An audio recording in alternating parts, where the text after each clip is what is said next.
Retour donc sur le plateau. Cette fois-ci, on va parler de quelque chose qui concerne les municipales, qui concerne la politique de manière générale. C'est le service à la personne. On en parle dans Causement Réunionnais. Bonsoir, Alicia Ayano. Bonsoir, je suis Migra Moudou. Alors, quand on parle de service à la personne, on va d'abord rappeler quelle est votre fonction. Alors, je dirige un service d'aide à domicile qui est installé à Saint-Benoît, mais nous intervenons sur toute l'île. Pour quelque chose une information qu'on va donner aux téléspectateurs, pour l'instant, vous n'êtes pas sur aucune liste. Pour l'instant, je soutiens des candidats, mais je ne suis pas encore sur une liste. D'accord. Alors, quand on parle de service à la personne, on ne se rend pas compte à quel point c'est devenu une part importante dans le budget des communes. Oui, mais je crois que même certains candidats aujourd'hui n'ont pas encore eu cette vision, n'ont pas encore vraiment appréhendé l'enjeu que ça peut être. Et c'est ça, il faut s'en inquiéter Et bien évidemment, vous savez, tout le monde en parle, nous savons très bien que nous avons une population, enfin moi je parle de mon secteur parce que le service à la personne c'est vaste, mais moi je vais parler d'un secteur que je connais, c'est le secteur du vieillissement de la population, des personnes âgées. Aujourd'hui, nous savons très bien que la Réunion est devenue quand même un territoire où nous avons un certain nombre de personnes âgées. Le chiffre donné aujourd'hui, c'est 100 000 personnes de plus de 60 ans à l'orée de 2030. Voilà, exactement. Et c'est exactement ce chiffre-là. Et je pense qu'on aura encore un peu plus. Parce que souvent... oui, parce qu'il faut se dire qu'on devrait être à ce moment-là, on sera peut-être à 900 000 personnes à La Réunion. Ça veut dire qu'une personne sur 9 a plus de 60 ans à La Réunion. Exactement, c'est ça. Nous allons avoir une accélération parce que, par rapport à la France métropolitaine, c'est vrai que nous avons une population qui est jeune, parce que souvent on fait la comparaison. Oui, effectivement, nous avons encore une population qui est jeune, mais nous avons aussi une population qui est vieillissante. Qui est vieillissante. Voilà. Alors c'est pour cela qu'aujourd'hui, je veux dire, quel que soit, c'est un enjeu qui est important. On devrait avoir une vision, puisque ça va arriver, c'est déjà là. Et dans les années à venir, ça va se poser. Je veux dire, le problème va quand même se poser si on n'y réfléchit pas encore plus aujourd'hui. Alors, déjà, au niveau du gouvernement, l'État a déjà des soucis parce qu'ils n'arrivent pas vraiment à cerner ce problème, à faire en sorte de savoir comment le cadrer. On voit actuellement avec les problèmes de retraite que ça pose. Hormis le problème d'argent, parce que c'est l'argent de l'État, donc l'État essaye de ratiboiser partout pour essayer de faire des économies. On voit que là, on essaye de prendre de l'argent sur les retraites. Et on va juste rappeler qu'en Espagne, le gouvernement a décidé de taxer les banques pour financer les retraites. Et à La Réunion, déjà, quand on parle de retraite, qu'est-ce qui explique qu'aujourd'hui, que la retraite ne suffit plus à... Parce qu'on n'a pas anticipé. Je veux dire, moi, c'est mon point de vue. Après, je ne suis pas une spécialiste des retraites. Mais on a toujours un train de retard. On n'anticipe pas. Aujourd'hui, par exemple, vous prenez le territoire de La Réunion, nous sommes beaucoup plus nombreux à La Réunion. Ça veut dire qu'on savait très bien qu'arriver aujourd'hui, qu'on allait avoir un point où qu'il y avoir un point de basculement. Et ça, on aurait dû anticiper. C'est comme les personnes âgées aujourd'hui, pareil, qui vont être chez eux. On n'anticipe pas. On va agir quand ce sera là. Bien forcément, si vous préparez pas une population à des changements, parce qu'il faut préparer quand même, il faut que les personnes, ils sont préparés. On sait très bien qu'il faudra changer notre mode de fonctionnement. Il faudra changer peut-être le mode de financement de retraite va changer, parce qu'il y a certains quand même secteurs où par exemple, vous prenez par exemple les professions libérales, ils ont quand même anticipé parce que c'est des personnes qui savaient très bien on leur a quand même fait comprendre qu'il y avoir des changements dans leur retraite et que même ils savaient très bien au niveau des calculs et tout qu'il va avoir une petite retraite par rapport à quand ils sont actifs. Il y a quand même une minorité peut-être de la population qui a anticipé, mais la grande majorité, on l'a pas anticipé parce que nous ne décidons pas pour nous parfois, c'est d'autres qui prennent des décisions pour nous et nous pensons que les décisions vont être prises et quand c'est pris, ça ne correspond pas du tout à ce que nous voudrons. Ça ne correspond pas et ce qui est encore un peu plus... On essaye d'enjoliver, on appelle ça la silver economy, on n'arrête pas d'inventer des termes pour parler de la troisième jeunesse et aussi de l'argent qu'elle génère dans l'économie. Mais il y a une chose qui est vraie. Si déjà au niveau de l'État, on voit que l'État n'est pas au taquet pour vraiment gérer cette génération, dans les communes, c'est encore pire. C'est surtout qu'aujourd'hui, moi, c'est ma façon de voir les choses. Effectivement, je pense qu'il y a des mesures qui sont prises au niveau de l'État. Aujourd'hui, vous savez que ce sont les départements qui gèrent tout ce qui a trait à la personne âgée. OK, mais après, je crois que ça doit venir aussi des communes. Aujourd'hui, on peut plus laisser... on a toujours tendance à laisser... Voilà, c'est les autres qui gèrent. Mais vous savez, moi, je n'y peux rien. Il y a des décisions qui sont prises. Mais aujourd'hui, moi, je pense que là, on est en plein dedans. Par exemple, on parle d'un maire. C'est lui, quand même, qui est responsable de sa population. Parce que c'est lui qui est le plus proche, qui est l'élu de proximité. C'est à lui de savoir exactement quels sont les besoins de sa population et de pouvoir y remédier. Que des décisions sont prises aux plus hautes fonctions de l'État. Moi, je suis d'accord, parce que de toute façon, il faut quand même nous sommes en démocratie, il faut quand même un cadre. Mais après, ça doit descendre. Le département, effectivement, ils ont mis des dispositifs en place. Ces dispositifs existent. Mais nous, au niveau des communes, qu'est-ce qu'on fait ? Parce que le dispositif, il est fait pour le plus grand nombre. Après, vous avez certains qui sortent du dispositif pour des raisons autres. C'est pour ça qu'aujourd'hui, moi, je pense que chaque élu a une responsabilité. Madame Barrette, j'en ai parlé la dernière fois de très peu de cette population vieillissante. Mais après, moi, je n'ai pas entendu, au-delà, je n'ai pas entendu vraiment une véritable réflexion. Je crois qu'aujourd'hui, ce n'est pas une seule personne qui doit y réfléchir. Chaque élu de sa commune doit pouvoir apporter, au moins, avoir une vision un peu plus large que ça va être comment je vais gérer cette population. Ça va être un peu direct, ça va être sans doute pas faire plaire à ceux qui sont dans la politique, mais aujourd'hui, les personnes âgées, c'est un dîner, une sortie en autobus, voilà. un dîner ou un déjeuner dansant, ou alors on les sort quand il y a une fête, on fait la journée de la troisième jeunesse, mais il n'y a pas une...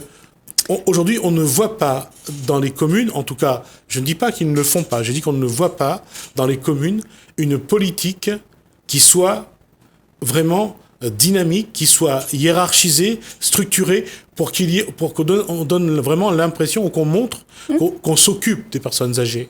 Oui, effectivement, comme je le disais, les dispositifs existent et de temps en temps, vous savez, on parle de prévention, mais ça, c'est des termes. Mais je veux dire, concrètement, moi, je pense qu'aujourd'hui, on doit avoir une réflexion quartier par quartier. On ne peut plus, on est dans la proximité, on ne peut plus dire, voilà, on a fait une journée. Oui, on a fait une journée, les personnes sont âgées. C'est-à-dire qu'ils se déplacent plus difficilement. Si vous vous adressez qu'aux personnes qui sont dans les clubs, c'est pas suffisant. Puisque eux, ils peuvent se déplacer tous les week-ends ou tous les mercredis ou les jeudis, ils se retrouvent. Là, nous parlons des personnes qui sont vraiment isolées. Oui. Isolées.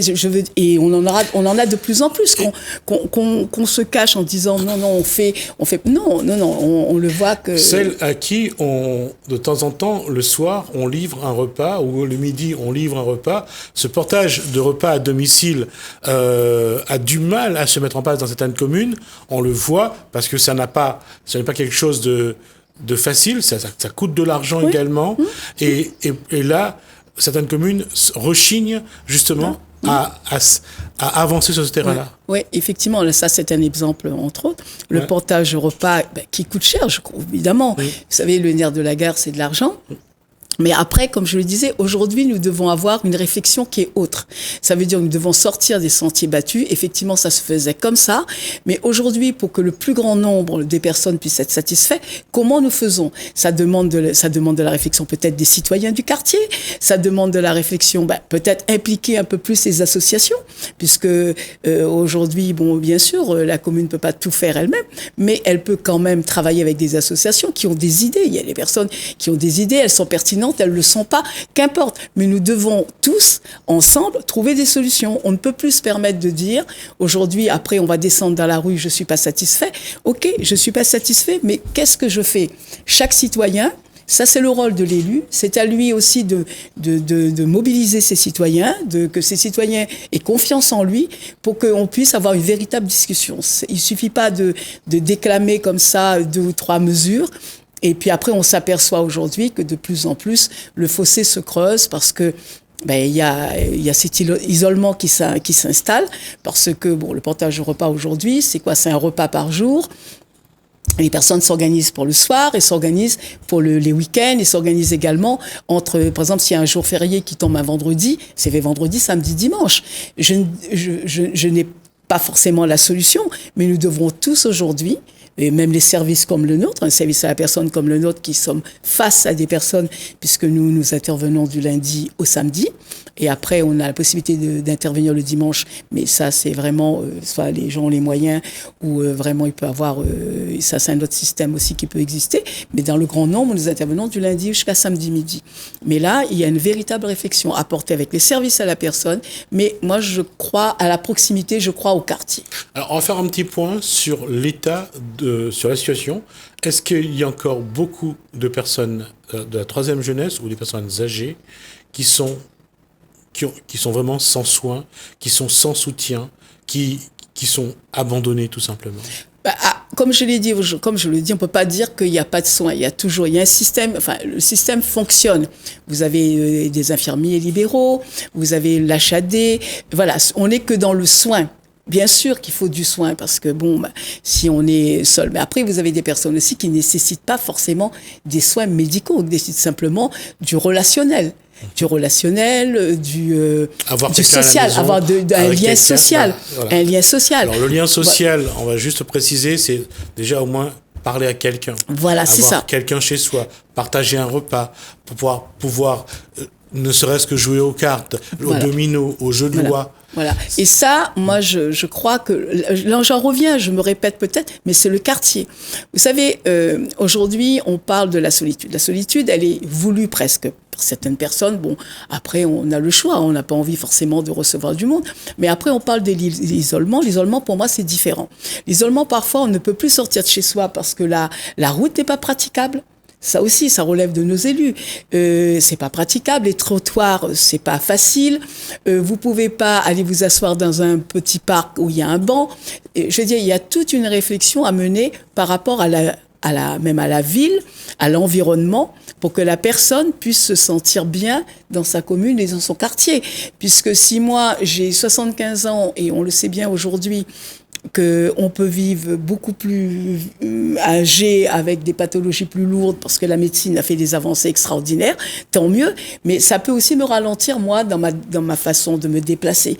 Mais si rien n'est fait, si moi j'habite sur Saint-Benoît, j'aimerais bien qu'on vienne filmer un peu certains quartiers, certains trottoirs, même certains parcs où vous n'avez pas un seul banc. Ou par exemple, parce que quand j'avance en âge, j'ai plus de mal à faire 1 kilomètre, il me faut plus de temps, il faut que je m'arrête. Il y a toute une vision de la ville aussi à revoir. Je veux dire, aujourd'hui on nous parle d'accessibilité, mais c'est pas simplement les bâtiments qui doivent être accessibles. Mais c'est toute la ville qui doit être accessible. Je veux dire, quel que soit l'endroit du monde où vous êtes, parce que vous allez dans certains pays où ils ont très bien compris, parce que la population vieillit sur la terre entière et non pas simplement à La Réunion. Il y a des pays qui ont construit leur ville en fonction des personnes qui avancent en âge. Et nous, à La Réunion, aujourd'hui, nous sommes un petit territoire. Je crois que nous devons avoir cette réflexion. Nous devons avoir une ville où la personne âgée, quelle que soit la personne d'ailleurs, mais après je parle de la personne âgée, elle doit être bien dans cette ville. Cette ville, elle doit être accessible, elle doit se sentir en sécurité dans sa ville, parce que ça aussi, je m'isole, parce que je me sens pas en sécurité, parce que je sors plus de chez moi, parce qu'il n'y a pas de lumière, parce que... voilà. Encore une fois, les trottoirs ne sont pas en bon état. Voilà, j'ai peur. Voilà, j'ai peur de tomber, mais c'est tout à fait... Les gens, en centre-ville, les gens peuvent bousculer. C'est ça. Il faut vraiment que aujourd'hui, cette population, parce que nous le devons à nos aînés déjà. Et après, c'est une responsabilité. Nous le devons à nos aînés, mais surtout que nos aînés nous précèdent dans cet état. Bien sûr. Nous allons tous y passer. Ouais. Alors, ce qu'on va faire aujourd'hui pour eux, ce sera pour nous. Puisqu'on ne peut pas changer, je veux dire, notre modèle aujourd'hui, il est en train d'évoluer. Nous sommes obligés de nous adapter. Les familles, sont de plus en plus éclatées. Mais après, si nous avons des élus, ils doivent réfléchir à ça aussi. Avec tout ce qui s'est dit, la question est peut-être un peu directe et peut peut-être vous embêter, mais je vais vous la poser. Demain, vous choisissez d'être sur une liste. Oui. Quel projet vous allez porter justement pour pour qu'il y ait un vrai projet qui s'occupe des personnes de la troisième jeunesse? Alors moi, c'est quelque chose qui me tient à cœur. Bon, si je suis à Saint-Benoît, nous avons, il y a la rénovation urbaine qui est en train de se faire. Il y a une réflexion qui porte là-dessus. Moi, déjà, l'environnement, comme je le disais tout à l'heure, notre environnement doit changer. Si notre environnement change, il y a un impact forcément sur notre personne. L'environnement et puis surtout sur le portage au repas, parce que nous rencontrons une véritable difficulté par rapport aux remontées qu'on a avec nos salariés par rapport au portage au repas. Il y a une forte liste d'attente. Comment faire? Je veux dire, c'est une réflexion peut-être à mener avec mon candidat. Comment faire face pour pouvoir satisfaire ce besoin. Ce besoin aujourd'hui qui n'est pas là. Bien sûr, c'est un coût, mais après, quand on parle de prévention, parce qu'aujourd'hui, c'est le mot à la mode, on veut absolument faire de la prévention. OK, on fait de la prévention, mais on fait comment? Parce que si vous mangez pas ou vous mangez mal, je veux dire, l'alimentation est primordiale, surtout chez une personne qui avance en âge. On mange peut-être peu, mais il faut manger quand même mieux. Alors, voilà. Alors, c'est important. Ça, c'est une véritable réflexion à mener. Alors, justement, sur ce point-là, il nous reste 5 minutes, Alice Ayano. Quand votre entreprise de service à la personne, j'allais dire, traite les personnes âgées, qu'est-ce qui évolue justement dans le comportement de ces personnes? Vous savez, même les plus réticents, moi j'ai remarqué, puisque moi j'ai une formation d'infirmière, même les personnes les plus réticentes, parce que bon, après, vous savez, c'est pas facile d'entrer dans l'intimité des personnes. Quand qu'on commence à entrer en lien avec la personne, ça tout change. Tout change, sa façon d'être, et puis ce besoin de plus en plus d'aller vers l'autre, puisque c'est en allant chez la personne âgée, c'est là que vous voyez, même si la réticence est là, vous apercevez que tout le monde en a besoin d'échanger, tout le monde en a besoin d'être avec l'autre. On ne choisit pas forcément l'isolement. La solitude, oui, on la choisit parfois, mais momentanément. C'est pas quelque chose sur toute une vie, c'est pas possible. Mais l'isolement, on la choisit pas. On l'a subi pour des raisons qu'on vient de signaler. Après, il y en a d'autres aussi.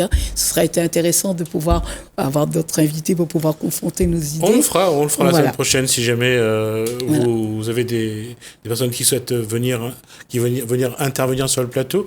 La question, c'est que on voit, il y a ces personnes âgées qui sont habituées, qui ont gardé ce lien social, qui s'habillent, qui se maquillent, pas les hommes, je parlais des femmes, qui aiment se retrouver.